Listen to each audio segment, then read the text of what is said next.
Hey peeps, welcome or welcome back to another video. I'm Volt, creator of the comic The Alchemist Collective, and today I wanted to talk about traditional art and my return to it. So there's a couple of reasons why I returned to traditional art, and I always do. I just love it so much. But first I want to talk about what I'm drawing here. So I'm actually drawing a spread in my sketchbook of fantasy reliquaries and sacred objects. I've just been inspired by the ritual of collecting reliquaries, and they're kind of gross if you really think about it. They're holy objects that hold the body parts of saints and priests, and supposedly sometimes even a piece of Jesus himself or things like that. It's very, very, very Catholic, but some of the reliquaries are pretty. What's inside is pretty gross, but the container for it, I really like the inspired look of some of those. They're very ornate, and I like that. And also, I'm also drawing in this sketchbook page some Gothic architecture. It has had a grip on me right now, and it has for a while, so I'm exploring that. I hope I can get better at making the details more symmetrical and more ornate. I love drawing the arches and the stained glass and the patterns, and they're very elegant and nice to me, so I've been exploring that in this. And this footage is actually from a while back though. The sketchbook I am drawing in is actually nearly done, and I've got an exclusive sketchbook tour coming up for it on my Patreon page for my patrons. So if that's something you're interested in, it's going to be a video tour, so be sure to check out the link for it in the description. I also post works in progress and pages to my comic early there, as well as fun little lore and extras for it. But yeah, anyway, let me tell you why I returned to traditional art. So the first reason is that I've been having digital burnout, and when I open up a canvas, sometimes I feel directionless. I feel a million things. I draw a million things, but I don't finish them. The possibilities are kind of endless when you have a digital canvas. You've got endless palettes and brushes and compositions, and it just all feels like there's no limit to it. And sometimes I need that limiter. I need the limit of the paper size or how much material I have to work with. I need those limits. And even sometimes for digital art, the process has gotten tedious for me, especially when it comes to drawing. The majority of the time I'm drawing my comic, and that can get pretty rote sometimes. It's the same process over and over again, and while I appreciate that I have a process down to make my comics relatively quickly, sometimes that kind of wears on me. So this happens a lot when it's a nonstop project that requires me to work digitally, like I said, like my comic. So I've actually been taking a break from making more pages. I'm only just now picking back up on it very slowly. I'm just kind of easing back into it. Or any series of illustrations that I'm doing digitally, I have a process down for it with the effects that I tend to gravitate towards, and sometimes that burns me out. The second reason I return to traditional media is that I started this might seem irrelevant, but it's actually relevant in the long run, but I started The Artist Way this month. And if you don't know what The Artist Way is, it's a book by Julia Cameron from the 90s, and it's a 12-week exercise in introspection and becoming an unblocked artist, trusting in the process and in yourself to make work that you love. And that's the best way I can describe it. It was recommended to me by a friend years ago. Shout out to Danielle. But I actually didn't start the book until this month of this year. And right now I'm on week 4, which is the reading deprivation week, which means no books, no TV, no newspaper. Like I said, the book, it was written in the 90s, so it doesn't take into account the trappings of social media today, which I guess could be like a digital newspaper in a lot of ways. People are doom scrolling and they watch the news on here and everything on the internet, but it does play a huge factor in the way that I utilize digital media for my work and how much I'm able to output. And it also has an effect, especially the internet has an effect on like my influences and me gathering up quote unquote, resources and references. And I get caught up in this loop of like collecting and collecting and collecting, and then not getting, when I get to the blank canvas, I have so much to work with, so much material, that I have an issue paring it down. So it kind of comes back to the digital burnout that I have.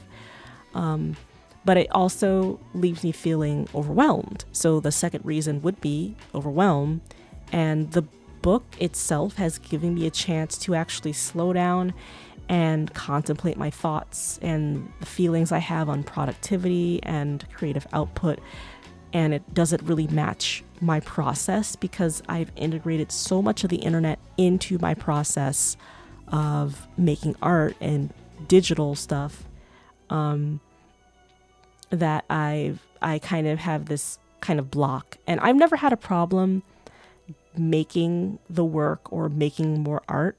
The book assumes that you are a blocked artist and have never gotten the chance to pursue it in your life. So the exercises are more geared towards somebody that wants to be an artist that didn't really get to be in their earlier parts of their lives. But my block is a little bit different in that I can make the work, but I'm not always happy with the pace I make it, or I hold myself back because I worry I won't please people or strangers on the internet. And that's the truth, really. I have that hang up.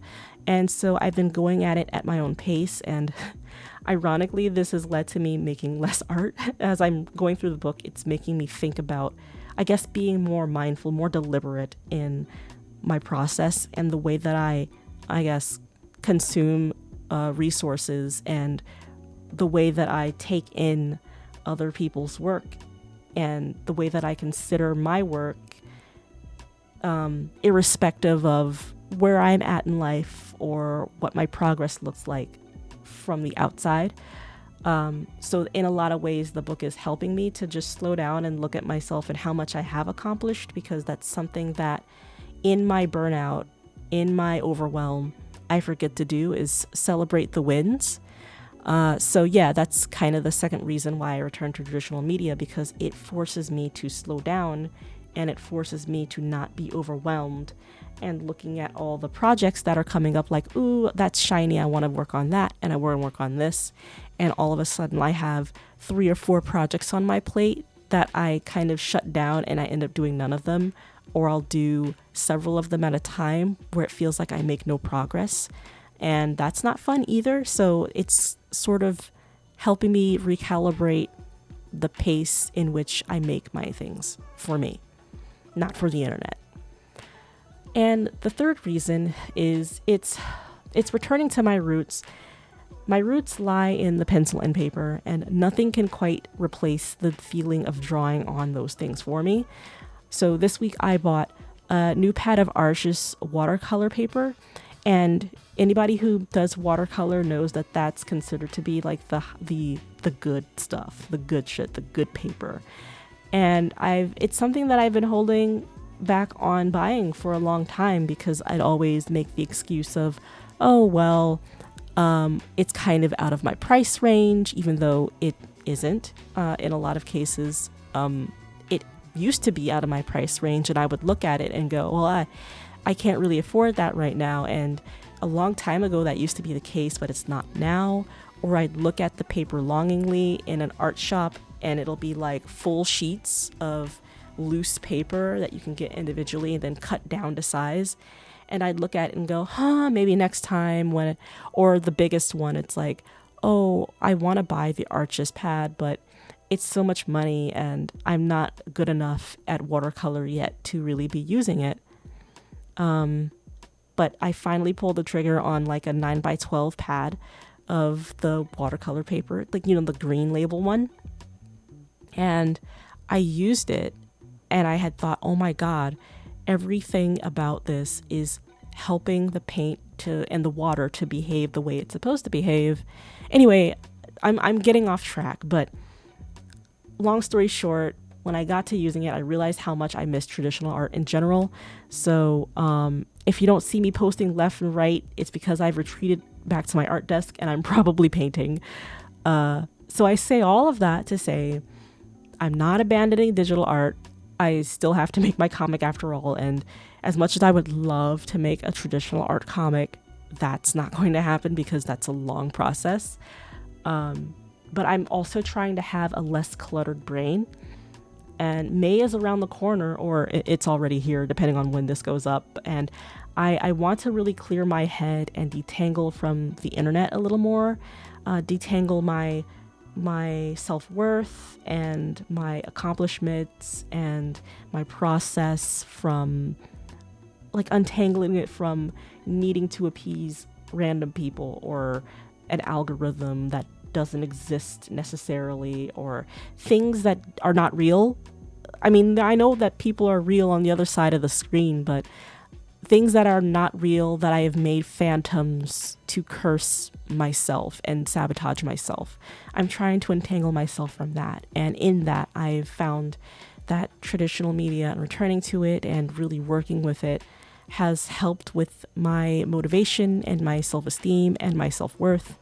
And nothing outside of that really matters. Like, it doesn't affect me. Like, the digital stuff can't get to me if I'm at my desk and not looking at my screen, is I guess what I'm trying to say. And at my core, I'm here to make things. And this is the last, when I post it, by the time I posted it on the internet, that is the last leg, essentially. That's the last leg of the process for me. It's not the middle. It's not the beginning. It's not what am I going to make for the internet. It's more like what am I going to make and then share if I want to with the rest of everyone else. It should be flipped, right? The reason why you make art should be at its core because you love it, not because you're trying to figure out what appeals to the most amount of people, because that doesn't really work. It doesn't. So anyway, this is a shorter video, and let me know what you think. If you make art, do you find yourself burnt out from certain media? What do you do to mix it up, I guess? And do you take breaks or do you try something new? How do you check in with yourself? You know, what are those things that you do to check in with yourself and kind of recalibrate? It's almost the middle of the year already. Can you believe it? This has been a pretty wild ride, and yeah, I hope you guys are all okay out there. But if you like this video, do give it a like and leave a comment below. It goes a long way in helping the channel grow, and that's kind of what I'm going for. Is I want the channel to grow, and I want to talk about more topics like this in the future alongside my comic lore and things like that. So yeah, I'll talk to you guys in the next one. Take care. Bye-bye.